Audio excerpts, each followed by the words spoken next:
Assalamualaikum warahmatullahi wabarakatuh. Jumpa kembali bersama saya Razali dalam channel YouTube Med with Razali. Pada video kali ini kita akan membahas satu topik, yaitu pengantar awal menuju kalkulus, ya, pengantar menuju kalkulus. Nah, ini ada bahan yang dapat kita baca dan kita pahami bersama. Kita mulai dengan apakah kalkulus itu, ya. Bagi para mahasiswa baru semester 1, mungkin ini baru mendengar, ya, tapi pada dasarnya kata kalkulus ini sudah dipelajari sebenarnya di sekolah di tingkat SMA, di mana kalian belajar tentang fungsi, grafik, limit, turunan, dan integral. Nah, itu adalah bagian-bagian utama dari cabang matematik yang kita namakan kalkulus. Nah, para ahli mengatakan bahwa salah satu sumbangan paling besar bagi matematik dan sains rekayasa modern adalah penemuan kalkulus pada akhir abad ke-17. Jadi dikatakan bahwa tanpa cabang utama ilmu matematik kalkulus ini, maka banyak prestasi teknologi yang akan sulit dan bahkan tidak mungkin untuk dicapai.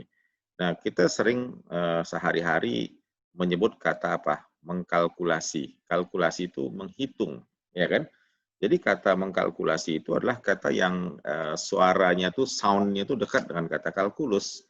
Jadi kalkulus itu berasal dari bahasa Latin yang berarti batu kerikil. Kenapa batu kerikil?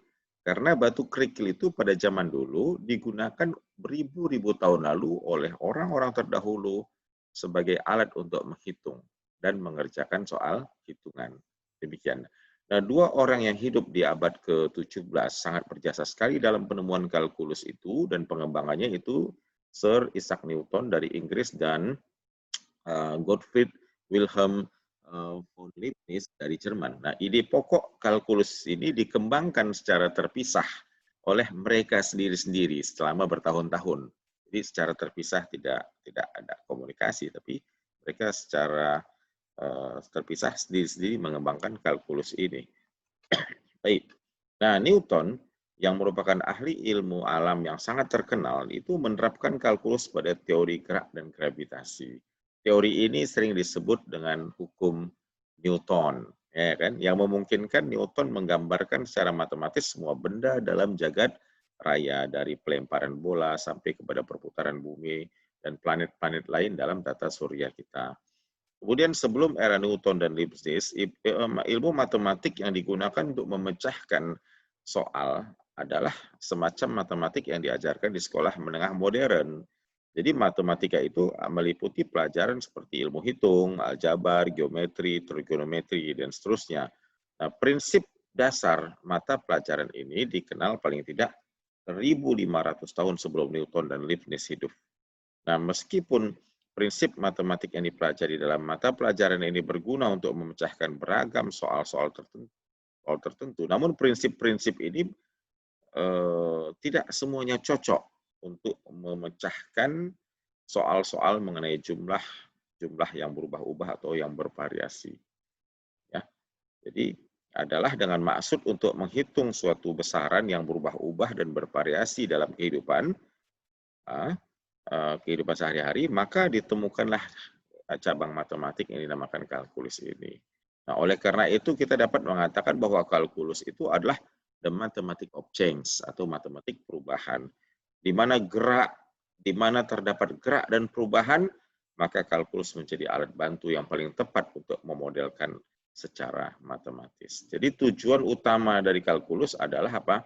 Analisis masalah-masalah perubahan yang dibangun dari penyelidikan garis singgung kurva dan perhitungan luas serta isi suatu bangun geometri.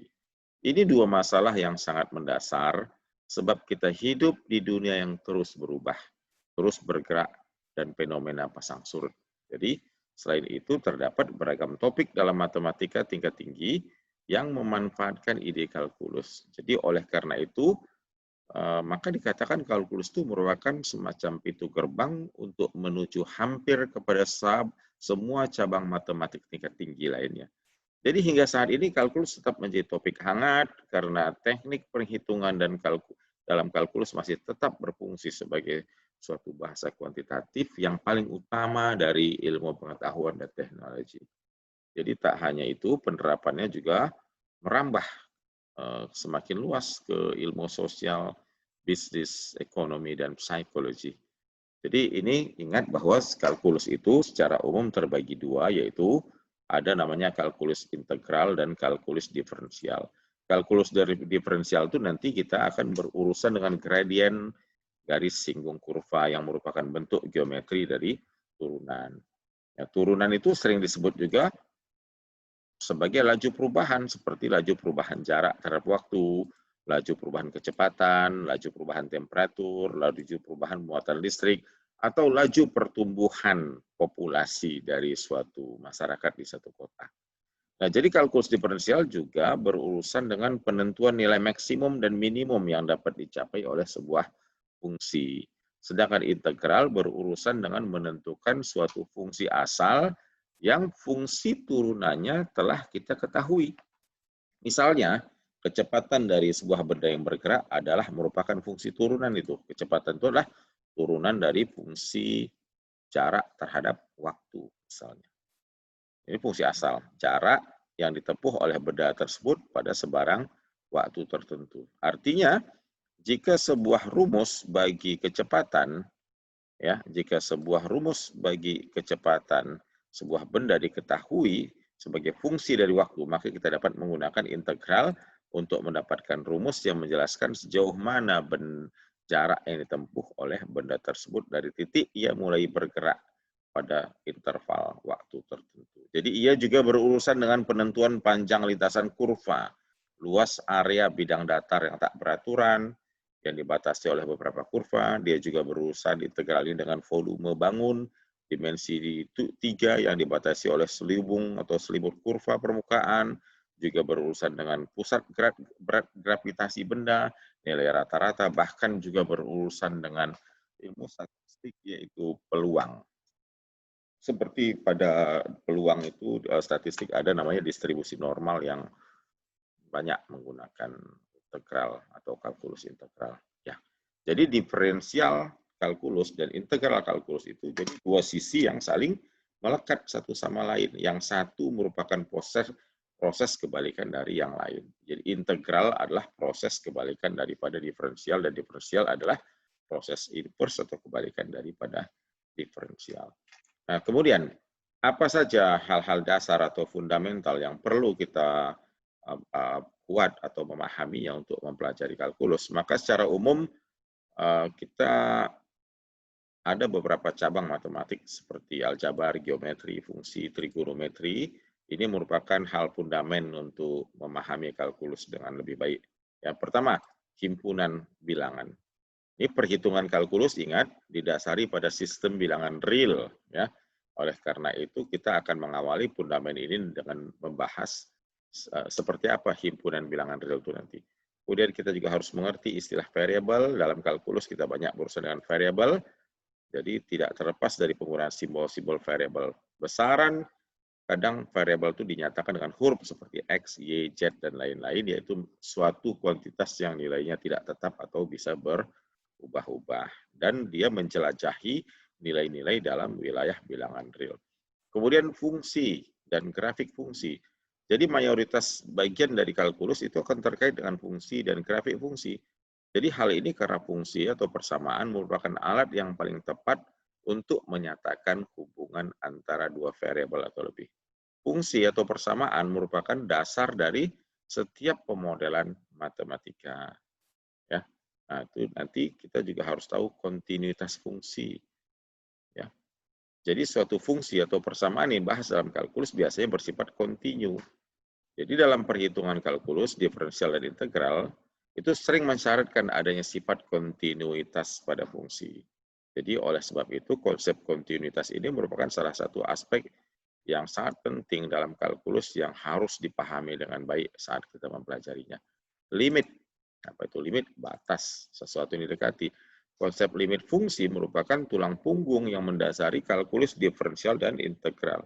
Nanti kita akan melihat bahwa definisi-definisi yang dibangun di dalam kalkulus diferensial atau integral itu pembuktiannya serta rumus dan teorema-teorema dasar dalam diferensial dan integral selalu akan menggunakan ide limit sebagai dasarnya. Oleh karena itu, pemahaman yang baik tentang kalkulus akan sangat sulit kita capai manakala konsep limit tidak dipahami dengan baik. Kita mulai dengan himpunan bilangan ya. Kita tahu lah ya, ini kita cerita di kalkulus bilangannya adalah bilangan real ya. Nah, kita lihat himpunan bilangan itu, bilangan-bilangan itu dalam bilangan real terdiri dari apa saja. Nah, ini kita tidak bahas bilangan imajiner karena kalkulus tidak bergerak dalam ranah imajiner atau bilangan khayal. Kita mulai dengan bilangan real. Jadi bilangan real apa? Bilangan real itu bilangan nyata ya, terbagi dari bilangan rasional dan bilangan irasional. Nah, bilangan rasional berhenti di sini saja, irasional berhenti. Ya, rasional kelompoknya berarti di sini. Lalu bilangan rasional itu terdiri dari seluruh bilangan bulat dan sebagian daripada bilangan pecahan. Apa itu bilangan rasional? Bilangan rasional itu adalah suatu bilangan yang dapat dinyatakan sebagai hasil bagi dari dua buah bilangan bulat. Lihat ini contoh. Saya kasih contoh 7 dibagi 9. Ini 7 per 9. 7 per 9 itu kalau kita hitung kalkulator adalah 0,777 apa itu never ending digits ya. Digitnya tidak pernah habis. Tapi 0,777 ini adalah bilangan desimal berkoma yang tidak pernah habis, yang bisa di sisi lain kita nyatakan sebagai hasil bagi dari dua buah bilangan bulat, yaitu 7 dibagi 9. Contoh lagi, 1, ini 1,181818 ini 18 ini adalah bilangan desimal, bukan bilangan bulat, tetapi dia bilangan pecahan desimal yang berulang. Kan lihat ini, pengulangannya di belakang koma apa? 18, 18, 18, 18, titik, kalau diteruskan 18, 18, 18. Inilah ciri dari bilangan rasional yang desimal. Salah satu cara mengenali ciri bilangan rasional yang desimal adalah ketika angka di belakang komanya berulang. Apakah dia akan berulang sekali? Ini 0,777, ini satu angka yang berulang sekali, 7 berulang-ulang lagi. Tetapi kalau bisa juga dia dua angka, di belakang dua digit belakang koma yang berulang, seperti ini 1,1818. Jadi dia berulang setiap 18, dua digit berulang. Tapi bilangan desimal ini dapat dinyatakan sebagai hasil bagi dari dua bilangan bulat, yaitu 13 dibagi 11. 13 bulat, 11 juga bulat. Jadi ini adalah bilangan irasional, bilangan rasional. Oleh karena itu, kalau kita memiliki bilangan yaitu angka 10 bisa nggak kita tulis sebagai hasil bagi dari dua bilangan bulat? Seperti 10 sama dengan 20 dibagi 2. 20 bulat, 2 juga bulat. Sama-sama bilangan bulat, dibagi 2 hasilnya 10. Oleh karena itu, 10 yang merupakan bilangan bulat juga termasuk dalam bagian dari bilangan rasional. Jadi semua bilangan bulat itu adalah bagian daripada bilangan rasional. Tidak semua bilangan pecahan menjadi bagian rasional. Ada sebagian pecahan yang memiliki sifat-sifat tertentu seperti yang angka di belakang koma yang berulang-ulang, itu juga bisa dimasukkan ke dalam kelompok bilangan rasional. Bilangan irasional di sini semuanya adalah bilangan desimal. Tetapi desimal yang bagaimana? Desimal yang angka di belakang komanya tidak pernah berulang dan tidak pernah berakhir. Seperti apa? Biasanya bilangan irasional itu muncul akibat kita mengambil akar. Tapi saya tidak bilang akar 2, akar 4. Karena akar 4 itu 4 diakarkan hasilnya 2. Dan 2 itu bilangan bulat. Sehingga akar 4 itu ya bilangan rasional atau bilangan bulat, bukan bilangan irasional. Saya contoh yang bilangan kalau kita ambil akarnya hasilnya berkoma dan komanya digitnya tidak pernah habis, tapi tidak punya pattern atau pola di belakang koma itu. Lihat akar 2 ini. Ini akar 2, 1,414213562. Sesudah angka 2, angka berapakah yang muncul? Kita tidak tahu hingga kita menekan kalkulator yang memberi display digit yang lebih banyak. Jadi tidak ada di sini pengulangan. Ya kan? Dia tidak berulang. Dia tidak ada habis-habisnya, maka ini adalah bilangan irasional. Logaritma, log 12, 1,079 dan seterusnya ini bilangan Euler, bilangan natural 2,718 dan seterusnya tanpa ada habis. Sinus 21 derajat 0,358. Lihat, semua bilangan ini adalah bilangan pecahan desimal yang desimalnya itu tidak berulang-ulang angka belakang komanya dan tidak punya pola. Karena kalau angkanya berulang seperti ini kan berulang nih. Kan berulang yang belakang koma ini ya.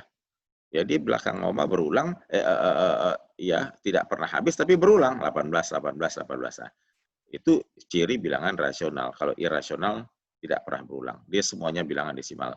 Dan ingat bahwa bilangan irasional itu diperoleh dengan dari bilangan yang kita ambil dalam bentuk akar yang ada desimal dan nggak bilangan bulat, atau dari akibat mengambil logaritma, atau akibat mengambil nilai trigonometri seperti sin, cos, dan tangen, dan seterusnya. Baik. Nah, ada lagi namanya bilangan khayal atau bilangan imajiner. Ini bilangan yang tidak dibahas ya di dalam, kita belum bahas di dalam kalkulus karena kita bicara bilangan yang real saja. Tapi nggak apa-apa, bilangan khayal atau imajiner itu adalah bilangan yang muncul akibat mengambil akar dari bilangan negatif. Akar 4 berapa?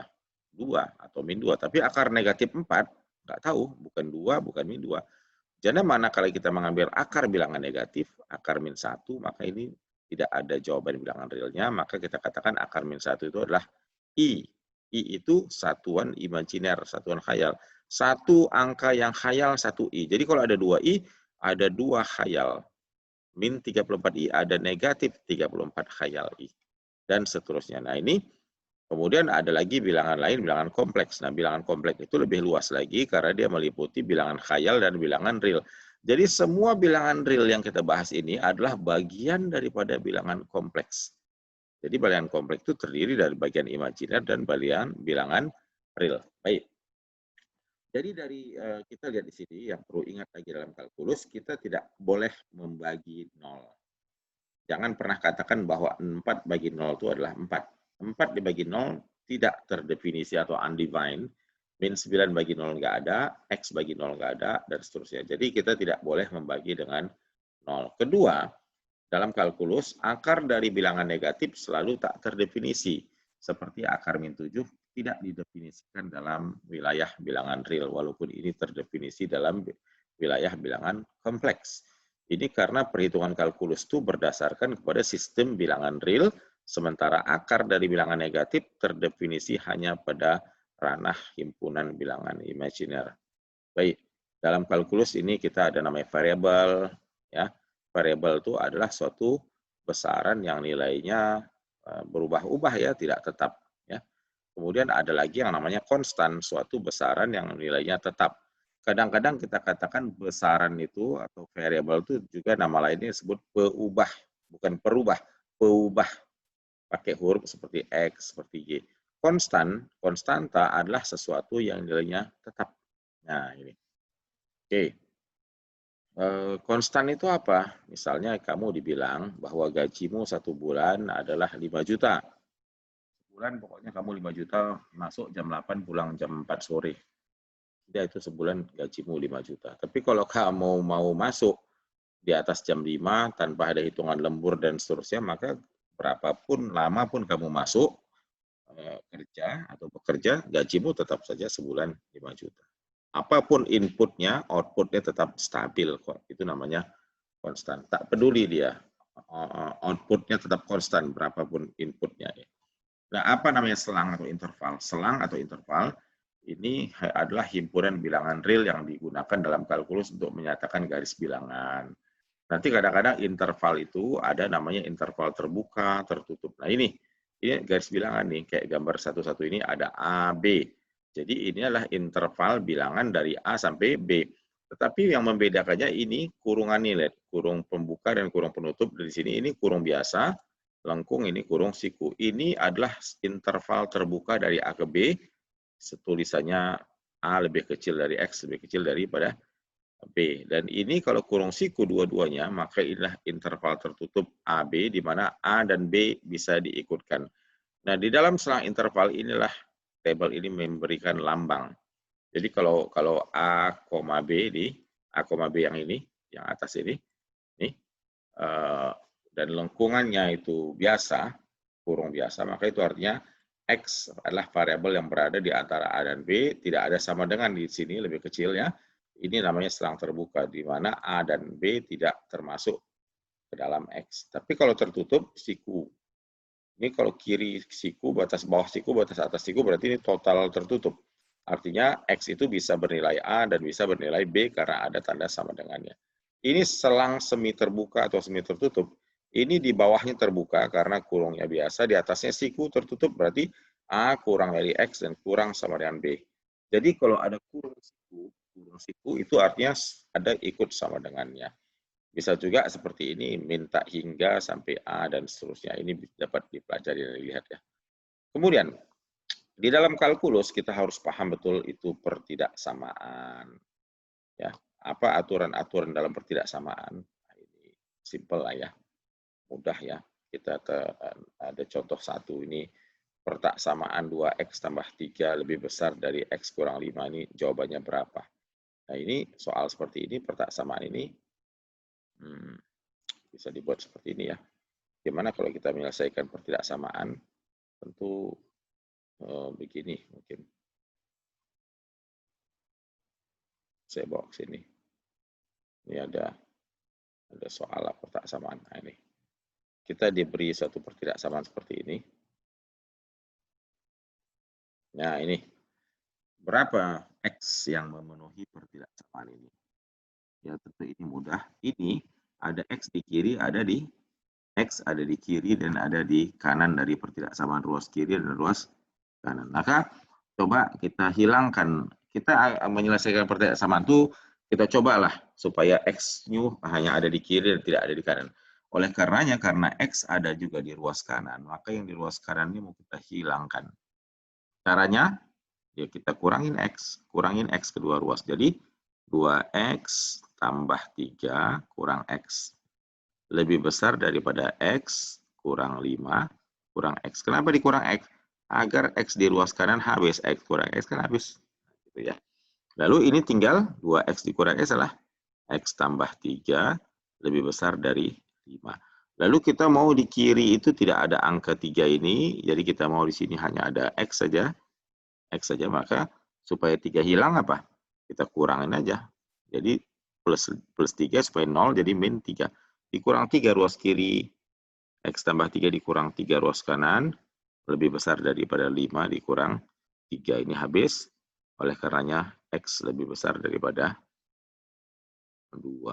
Baik, X lebih dari 2. Ini adalah jawabannya. Ini kalau kita cerita selang bagaimana nulisnya? Kita tulisnya begini loh. Kurung 2, tak hingga positif. Kenapa? Paling kecil kan 2, tapi 2 nggak ada sama dengannya, berarti nggak ikut. Ya kan ini cara menulis selang intervalnya untuk masalah ini. Baik. Demikian cara kita menyelesaikan pertidaksamaan sederhana. Kadang pertidaksamaan itu, ingat ya, di dalam pertidaksamaan ada hal yang perlu dipikirkan atau dipahami dengan baik. Kalau kita punya pertidaksamaan, misalnya saya punya 5X lebih besar daripada 10. Berapa X-nya? Ini artinya 5 kali berapa supaya lebih dari 10. Nah, kita akan hilangkan 5-nya ini loh. Koefisien X nih. Supaya hilang, bagi aja 5. Kita bagi 5. Berarti ingat pertidaksamaan. Kalau kiri dibagi 5, kanan juga harus dibagi 5. 5 itu kan positif ya. Dibagi 5. Dibagi bilangan positif yaitu yang nilainya 5. Berarti ini jadi 2 kan. Nah, ini tetap tandanya lebih besar. Ingat, artinya ini jawabannya. Suatu pertidaksamaan, tandanya tetap sama-sama lebih besar, ini lebih besar semua, ketika kalian membagi dengan bilangan yang positif. Apa jadinya kalau kalian punya pertidaksamaan seperti ini? Oke. Saya buat min 5X. Min 5X lebih besar dari 10. Nah, bagaimana cara membaginya? Saya mau bagi dengan saya bagi dengan min 5. Kedua ruas dibagi negatif 5, supaya min bagi min jadi plus. Bagi min 5, bagi min 5 ini 10 juga harus dibagi min 5, harus adil. Apa yang terjadi pada tanda pertidaksamaan? Dia akan terbalik menjadi lebih kecil. Ini habis min bagi min jadi plus, jadi X kurang dari min 2. Jadi ingat, setiap kita membagi pertidaksamaan atau mengalihkan pertidaksamaan dengan bilangan negatif, maka tandanya harus dibalik. Tanda lebih besar harus berubah menjadi lebih kecil. Ini tanda lebih besar, kalau negatif jadi lebih kecil. Dan kalau tanda lebih kecil harus dibalik menjadi lebih besar. Itu saja satu-satunya kata kunci yang penting yang perlu dipegang ketika kita membagi bilangan pertidaksamaan dengan bilangan yang negatif. Kenapa sih begitu? Saya punya bilangan begini ya. 5 lebih besar dari 2. Setuju? Setuju. Coba kita kalikan dengan min 3. Kalikan min 3. Ini kali ya, bukan X ya. Kalau 5 dikali min 3, ini jadi berapa? 5 dikali min 3. 2-nya juga harus dikali min 3 kan? Apa yang kita dapat di sini? Wajar nggak kita tulis lebih besar? Min 15, di sini min 6. Apakah betul bahwa min 15 itu lebih besar daripada min 6? Tentu salah, maka tanda ini menjadi tidak benar. Oleh karenanya tanda lebih besar itu harus kita ubah, ini kita buang, bukan kita campakkan ke sini, maka ini juga salah kan begitu? Ini salah, tidak benar, buang ke sini. Makanya oleh karenanya ketika kita membagi bilangan suatu pertidaksamaan dengan bilangan negatif, ini negatif, maka arah pertidaksamaan itu harus dibalik dari lebih besar dibuat menjadi lebih kecil agar pertidaksamaan itu menjadi tetap benar. Itu kata kunci yang paling penting.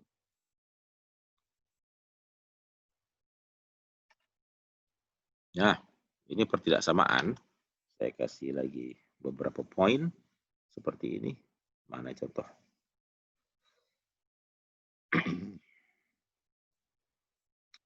Bagaimana jika pertidaksamaan kita melibatkan pecahan? Nah, ini dia. Pertidaksamaan yang melibatkan pecahan seperti ini. Saya kasih contoh ini. Ini pertidaksamaan A dan B, tapi dia melibatkan bentuk pecahan. Ini pecahan ya. Kita akan tengok yang ini pertama, yang A. Bagaimana ini? Ya, di sini kita kerjakan. Nah, untuk pertidaksamaan seperti ini, ketika dia melibatkan bentuk pecahan, X tambah 5, ya kan? Ini. X tambah 5 dibagi 4X kurang 12 lebih dari 0. Oke, ini kita buat pembilangnya kan X tambah 5. Ini kita misalkan dengan 0 dulu ya. Satu lagi, 4X kurang 12 juga samakan dengan 0 dulu.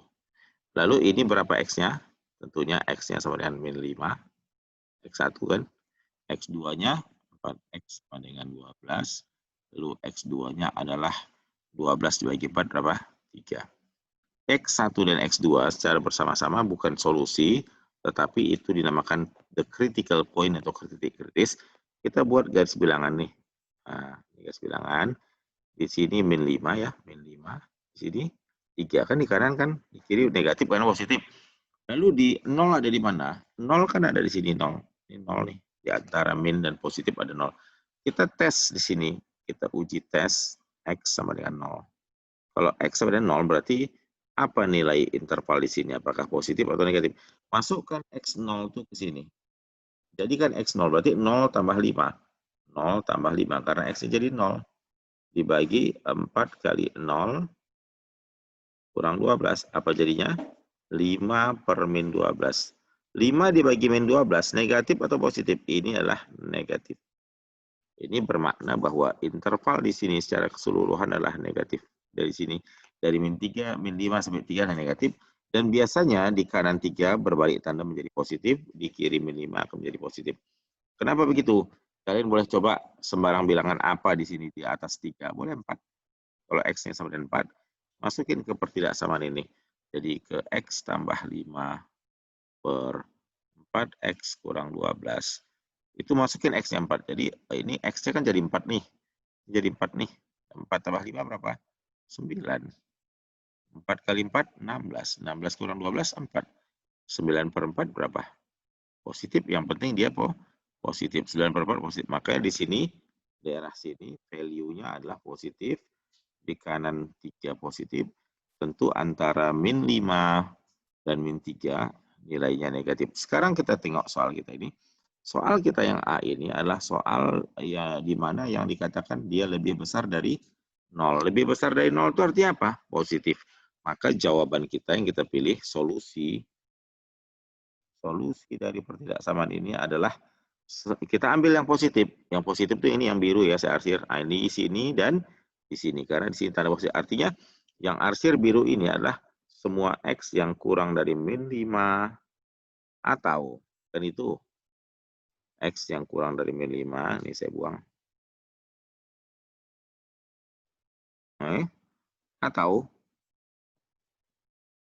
Atau X yang lebih besar dari 3. Inilah dia jawaban dari pertidaksamaan ini. Nah, jadi prinsipalnya adalah mengambil yang 0, mencari nilai yang menjadikan dia bernilai 0. Baik, untuk pertidaksamaan yang B, yang terkait dengan pecahan ini, kita coba juga. Nah, bagaimana jadinya? Yang B, tengok ini. Yang B kita punya pertidaksamaan 2X. Ini kan 2X ya. Apakah kita boleh tulis 2X tambah 3? Kita nolkan juga. Lalu X tambah 2 kita nolkan. Saya katakan ini salah dan tidak boleh. Kenapa? Tidak boleh kita nolkan langsung. Kenapa? Karena di ruas kanannya nggak 0. Ini kan ruas kanannya 1. Maka untuk bisa menyimpulkan 0, maka ini harus diubah ruas kanan itu pertidaksamaan itu menjadi 0 yang di kanannya. Jadi 2X tambah 3 per X tambah 2. Satunya pindah ke kiri. Positif jadi negatif. Yang min 1 kurang sama dengan 0. Nah, yang penting ruas kanan dalam menyelesaikan pertidaksamaan harus diubah menjadi 0. Kalau belum 0, dinolkan. Samakan penyebutnya. 2X tambah 3 per X tambah 2 dikurang. Nah, ini X per 2, X tambah 2, kurang sama dengan 0. Gitu. Lalu apa yang terjadi? Ini kan penyebut dah sama nih. Dua pecahan ini dua memiliki penyebut yang sama. Maka penyebutnya kita gabung jadi X tambah 2. Ini 2X tambah 3 kurang X. Ini kan dari sini ke sini kan plus kali min. Nah, sekarang ini 2-nya positif kali negatif jadi apa? Min 2 ya. Minus juga karena positif kali negatif. Nah, kurang sama dengan 0. Kita selesaikan di sini. Kita panah ke sini.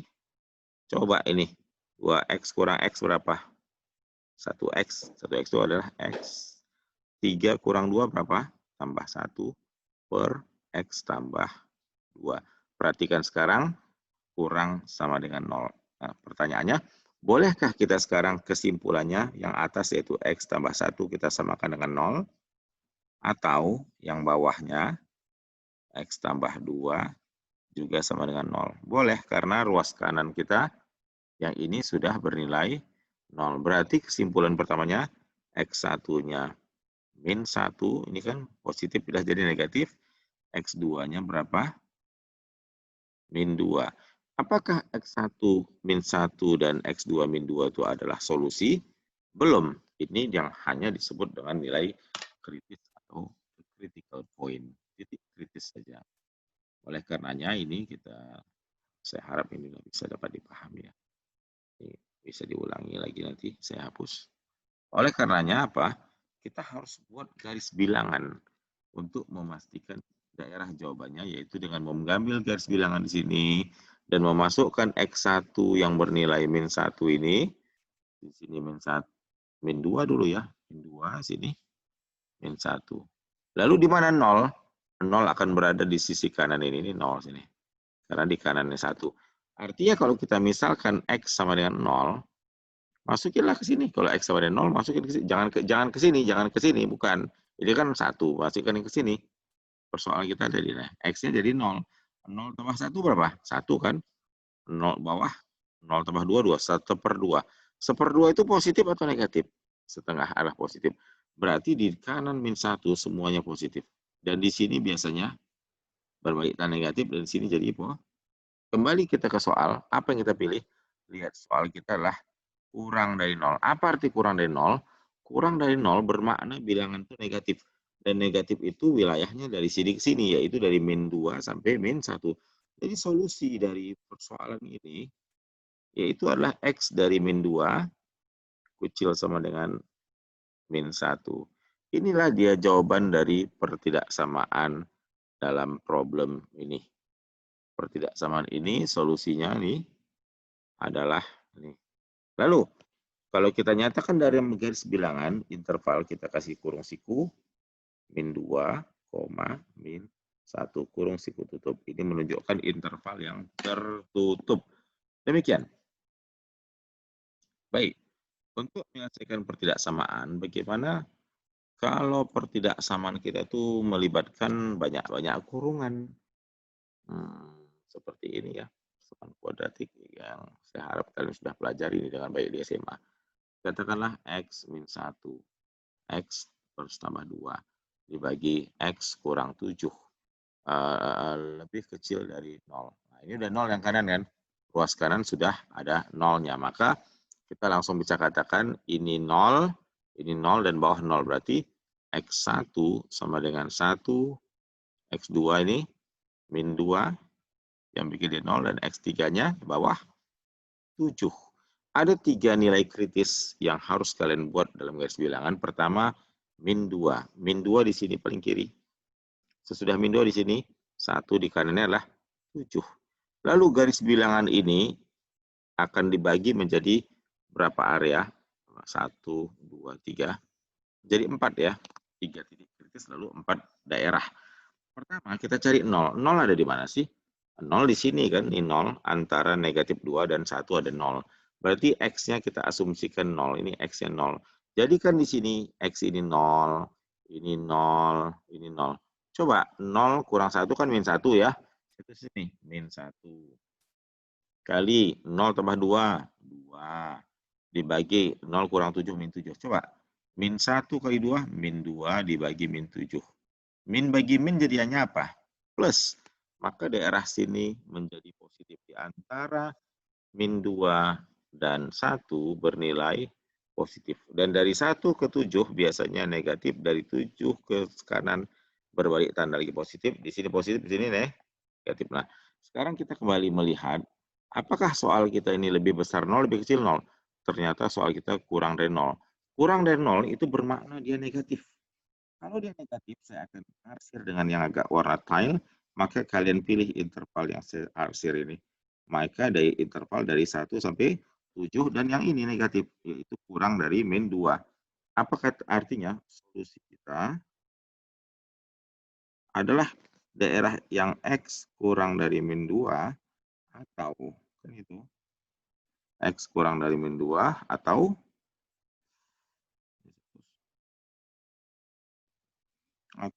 dari 1 sampai, atau 1 X antara 1 sampai itu 7. Ini dia, ini adalah jawabannya. Ya, demikian. Oke, itu cara menyelesaikan pertidaksamaan. Dan satu lagi, saya akan tunjukkan dan terangkan bagaimana kalau pertidaksamaan kita melibatkan 3 buah pertaksamaan. 3 buah pertaksamaan itu, misalnya gini, 4 kurang sama dengan 2X tambah 5 kurang sama dengan 12. Berapa X-nya? Lihat di sini pertaksamaannya ada ruas kiri, tengah, dan kanan. Ini kiri, ini paling kanan, dan ini adalah tengah. Cara menyelesaikannya, pertama kita akan hilangkan 5 ini. 5 kan positif. Supaya 5 hilang, dikurangin 5 kedua ruas. Ketiga ruasnya kurang 5. Jadi 4 kurang 5 berapa? Ini 4 kurang 5. Min 1. 2X. Tinggal 2X, karena kan 5 ini dengan min 5 ini habis. Kurang sama dengan, sekarang ini juga kurang 5 semua. 12 kurang 5 tuh 7. Sampai di sini masih ada 2X kan, kita mau di sini X saja. Ini kan kali. Supaya kali, lawan hilangnya harus dibagi 2. Kita bagi 2, jadi min 1 bagi 2, jadi min 1/2.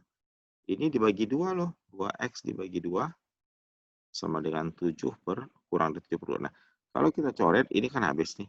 Nah, jadi hasil akhirnya adalah min setengah kurang sama dengan X kurang sama dengan 7/2. Oke, saya tak tahu ini berapa menit yang tersisa. Andainya Zoom saya selesai, berarti ini selesai. Karena saya menggunakan fasilitas Zoom yang free dengan durasi 40 menit ya. Oke, baik. Ini demikian. Sekarang ini saya beri contoh lain. Silakan coba Anda try dan coba bagaimana kalau min 15 kurang dari 5X min 7 kurang dari 8. Apa yang kalian lakukan? Tentu kalian harus hilangkan min 7 ini. Caranya, semua ditambah dengan 7. Tambah 7. Kiri tambah 7. Min 15 tambah 7. Min 8. Ini tambah 7 tadi habis kan? Tinggal 5X. Lalu tambah 7, 15. Lalu hilangkan 5 di sini dengan cara dibagi 5 semua. Dibagi 5. Kalau kita bagi 5, ini akan jadi min 8 per 5 kurang sama dengan 5X. Kurang dari X ya, bukan 5X. Kurang dari X. Oke, kurang daripada X. Dan dia kurang sama dengan 15 per 5 berapa? 3. Jadi inilah dia solusi jawaban dari pertidaksamaan yang ini, yang atas ini. Ini pertidaksamaan ini jawabannya adalah nih, yang paling bawah. Oke, demikian. Oke, itu cara menyelesaikan pertidaksamaan. Kita lihat lagi di sini. Ini pertidaksamaan beberapa. Ini ceritanya agak banyak kesana kemari. Bagaimana pertidaksamaan yang sifatnya kuadrat. Oke, ini nilai mutlak ya. Nilai mutlak akan kita bahas nanti saja pada pertemuan yang berikutnya atau video yang lainnya. Nah, bagaimana kita menyelesaikan pertidaksamaan? Yang pertidaksamaan itu perkalian lagi nih. X kurang 2, X tambah 7, lebih besar dari 0. Sama saja. Ini buat jadi 0, ini jadikan 0. Berarti X1-nya berapa? Di SMA sudah 2, X2-nya min 7. Maka buatlah garis bilangan, di sini min 7, di sini 2. Lalu 0 ada di antara min 7 dan 2, karena 0 adalah antara negatif dan positif. Berarti anggap bahwa X itu 0. Berarti 0 kurang 2, min 2. Dikali, ini 0 juga. Ganti gak jadi 0. 0 tambah 7, 7. Berapa min 2 kali 7? Min 14. Min 14 itu positif atau negatif? Negatif. Berhubung hasil dengan mengetes 0 di sini hasilnya negatif, maka intervalnya secara keseluruhan dari min 7 sampai 2 adalah negatif, dan biasanya di kanan 2 ini berbalik tanda positif, di sini kembali, apakah kita pilih yang negatif atau positif? Soal kita kan lebih dari 0. Ini lebih dari 0 berarti dia itu positif. Maka yang kalian pilih adalah ini. Daerah sini dan daerah sini. Daerah kiri adalah nilai X yang kurang dari min 7. Atau daerah kanan itu X yang lebih dari 2. Inilah trik atau cara cepat untuk menyelesaikan pertidaksamaan. Baik, nah, sekarang mungkin ini sebagai penutup, saya coba kasih semacam latihan ya, exercise, bagaimana kalau kita punya soal seperti ini.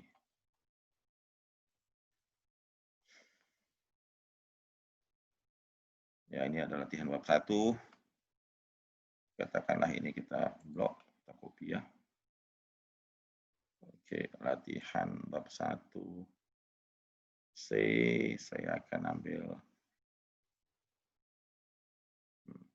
ini pertidaksamaan ini aja. Iya, 1 sampai 6. Dan ini soal yang mudah untuk dapat Anda selesaikan tanpa berbelit-belit dan kerepotan ya. Ya, ini 6 soal, silakan diselesaikan, dicari jawabannya. Demikian video ini untuk materi pengantar kalkulus. Kita telah masuk kepada fungsi dengan tugas di latihan bab 1. Semoga dapat Anda pahami dengan baik. Terima kasih atas perhatiannya. Dari saya, Razali, dengan Math with Razali. Assalamualaikum warahmatullahi wabarakatuh.